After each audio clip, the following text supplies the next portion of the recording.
Hello everyone and welcome back to Newegg TV. My name is Paul. Today I'm going to be doing an unboxing, an overview, some benchmarks, as well as some ogling at this brand new SSD from Samsung. This is the Samsung 840 EVO. It is available in a variety of capacities. You get 120 gig, the 250 gig that I have right here, also available in 500 gig, 750 gig, as well as 1 terabyte. Start off with a look at the retail box. This one does feature a new design for the SSD itself if you're comparing it to the 840 or the 840 Pro. This one features, the biggest difference here is going to be the use of Samsung's TLC or triple level cell NAND flash memory, which is inside, and I'll give you a closer look at that. But here on the box you can see this is a SATA 6 gigabits per second or SATA revision 3 compatible drive. It's also backwards compatible with 3 gigabits per second. However, you will be limiting the SSD performance, so I definitely recommend going with a SATA Rev 3 connection if you are going to be installing this drive. Faster evolutionary performance. Samsung data migration software is also included for easy and simple upgrades. The Samsung Magician software is also included. I've had a chance to take a quick look at that. I can say it's quite full-featured and easy to use. You get a 3-year warranty for this drive from Samsung, and this is a 2.5-inch SSD. It's 7mm thick, so it should fit in 2.5-inch slimmer SSD applications, such as some of the laptops out there that take slimmer SSDs.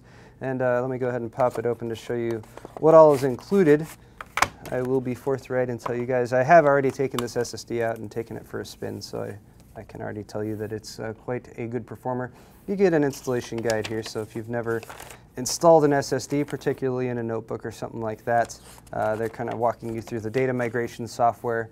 Nice big pictures to show you how to do everything. To back up your data, get the SSD installed, especially if you're going to be copying over from another drive.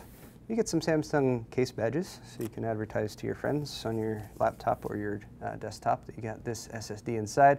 Here's your warranty statement again for that 3-year warranty, and here is your Samsung SSD. This is going to include the migration software as well as the Samsung Magician software, so you can install it off of this. You can also download directly from the Samsung website if that is your preference. And now the SSD itself, so again, you'll notice a different color here at least. The 840 and the 840 Pro were primarily black with an orange highlight. This one's pretty much kind of like a gunmetal gray with black, so pretty sedate from the color palette, but it should blend in nicely if you are going to go for, say, a case with a side window and you want to display your SSD prominently. Here in the back you can see some of the drive information. Again, this is the 250 gig model. It's available in all those other capacities I already mentioned, up to 1 terabyte. One thing to note here, this drive does feature AES 256-bit encryption. However, if you do use that encryption method, if you are going to be protecting your data and you do want to recover the drive if you happen to forget your password, you can use the PSID, which is printed right on there, to reset the drive. However, bear in mind, if you do that, you will lose all the data on the drive. So if you're going to set up AES 256 encryption, you will get data security, but make sure you write down your password. Next up, I'm going to go ahead and do a disassembly of this drive. Please bear in mind that you should not do this at home unless you're okay with voiding your warranty, because this will void your warranty, and I did actually put a couple holes in the label in the back there to get at the screws. Now, I've heard that this was a Torx T5 screws, which is this little six-pointed Torx screw, but it actually looks more like pentalobe to me, which is the 5-pointed ones. So I'm going to try out my pentalobe screwdriver. Man, those are really in there. Okay, pentalobe seems to be working. So you might need a bit of a specialty screwdriver too if you do want to do this. But again, I recommend just watch this video right now and don't bother taking yours apart, because really not much is going to come of it. There's plenty of pictures online that you can get. Okay, now here's a look at the inside of the drive housing. Of course, it's actually pretty empty. So here you can see how the SSDs themselves are actually getting smaller and smaller. So the PCB on this one is very small. This is the same PCB that's used for the 120 gig as well as the 250 gig version.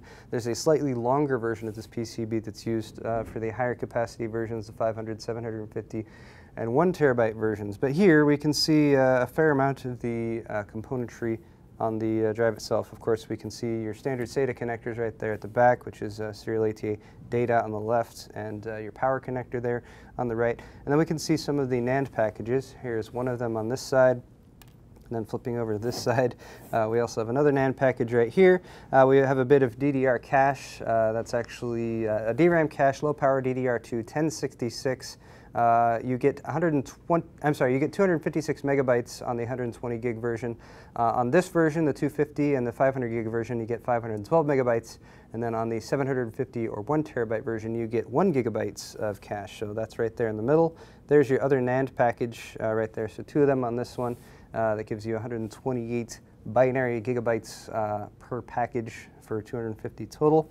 And then you can see the controller, which is there on the right side as well. There is actually no heat spreader or thermal pad on the case between the controllers. So that my assumption there would be that Samsung has managed to get this controller to operate at pretty nominal temperatures.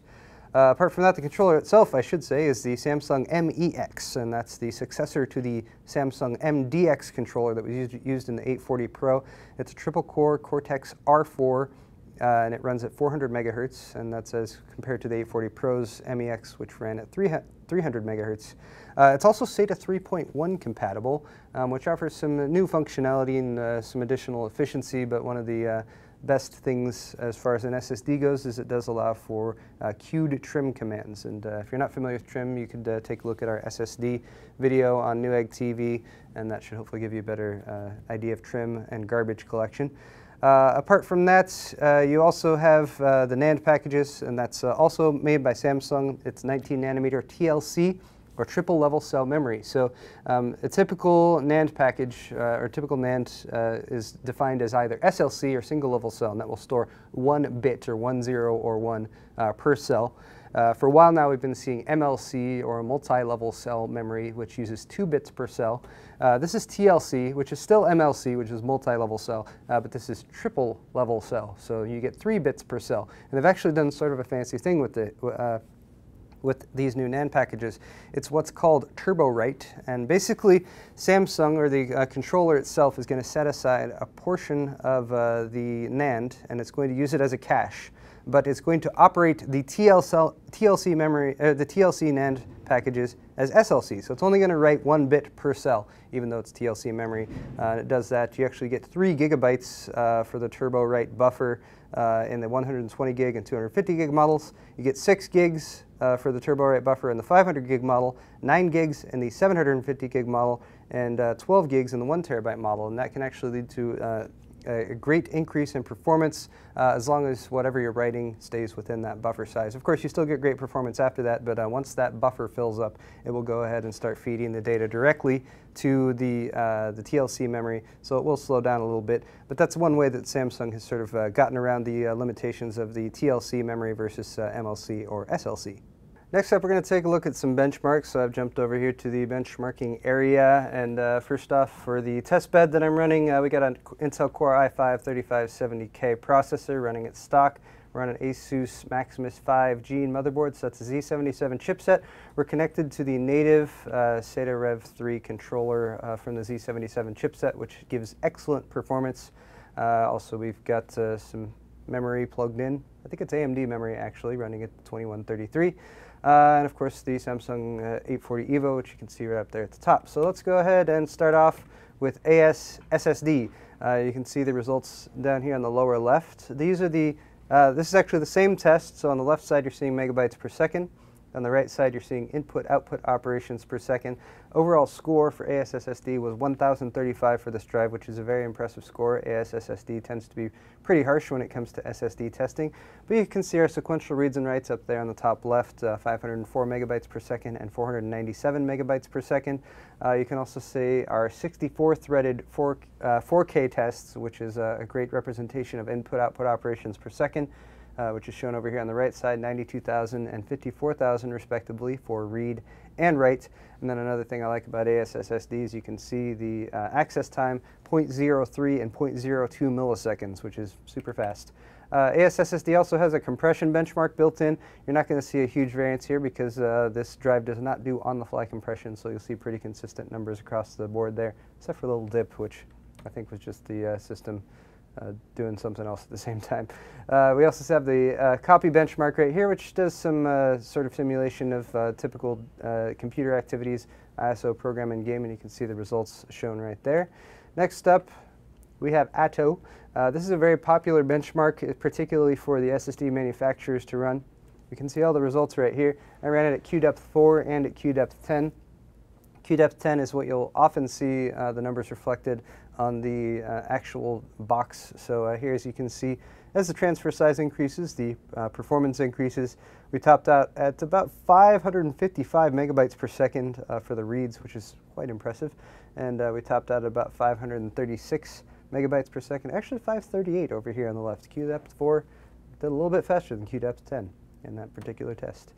Here we have the disk speed test from Blackmagic Design, and this one's specifically geared towards using this SSD in video production. So we have a bunch of different video formats here, as well as a bunch of different color depths. And this is simply telling you, based on the format and the color depth, if this is a appropriate SSD to run those tests at. For our write test, we hit 424 megabytes per second. For reads, 511 megabytes per second. We can see green check marks. And the vast majority of these tests that was run over here, except for some of the higher frame rate 12-bit RGB tests. And then we can also see the speed for some of these specific tests right there at the different types of video formats. Next up we have Crystal Disk Mark. This is an old standby. It's an easy test to download and run if you want to test an SSD at home. Here we can see some great performance. You're going to see a similar performance here to what we saw with ASSSD, 526 megabytes per second and 514 megabytes per second for sequential reads and writes. Then our 4K test down here, which is more indicative of typical day-to-day computer use. We can see that mirrored over here, 4K QDepth 32 and QDepth 1, but at QDepth 32 we hit that mythical 97,000 input-output operations per second, which is pretty huge. And that's for the random reads, 70,000 for random writes. And those are the specs that Samsung is listing on the box. I also ran this, actually, I should say, that was in incompressible mode. Also ran this in compressible mode because I typically do that. But again, this drive doesn't do on-the-fly compression, so we're not going to see much difference in the numbers. I've also been dabbling with Iometer, and I'm getting a bit more comfortable with it since it's a very popular and ubiquitous drive test utility.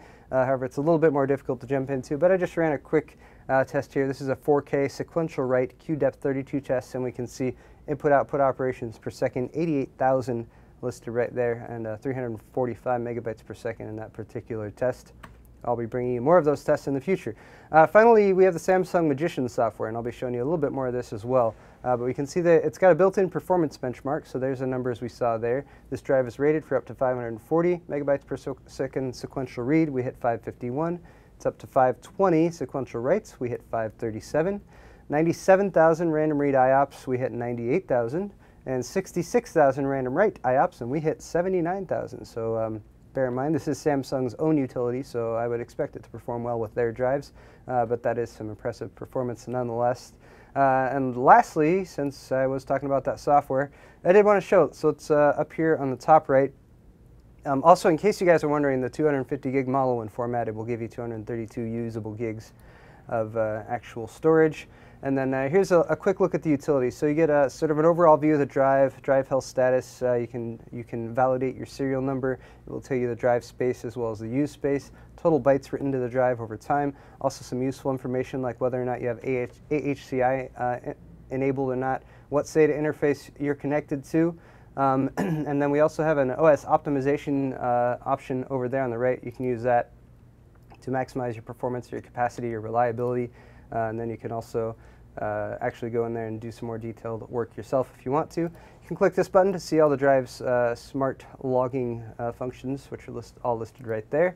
There's the performance benchmark that I already showed you guys. There's a performance optimization, which will do some automatic trim functions and garbage collection if you're worried that that might not have been taken care of for a while. You can do a firmware update as well. Here's the more advanced functions for OS optimization, which I was doing a little bit of dabbling with as well. You can also set up over-provisioning for the drive, which is also a quite handy function. Actually limiting the drive's formatted capacity is a great way to extend the lifespan of the driver. Not necessarily the lifespan, but extend your peak performance of the drive. You also have a secure erase function built in, which is super handy for an SSD. Secure erase is a great way to make sure that you're resetting the drive to factory defaults and erasing all the data that might be on there or might be messing up your drive's performance. And then finally we have rapid mode. This is real-time accelerated processing of I/O data, which is one of the most fantastic acronyms ever conceived of. You can see the target drive here. What rapid mode is going to do is it's basically going to use some of your CPU and some of your physical RAM to cache for the drive, and this is going to give you extremely enhanced capability since you're not going to be limited by the SATA bus. So it will cache using your CPU and your RAM up to a certain extent, and that it will push that data to the drive when it has time to. So just another feature of the Samsung Magician software here that is a great feature, and in a lot of the online tests I've read, provides actually a pretty significant performance boost.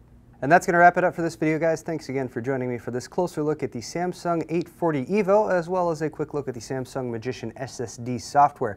I'm Paul with Newegg TV, and if you enjoyed this video or found it useful, well, go ahead and hit the like button, which is down there in the corner. Go ahead and subscribe to Newegg TV if you want to see more videos just like this one, and we'll see you next time.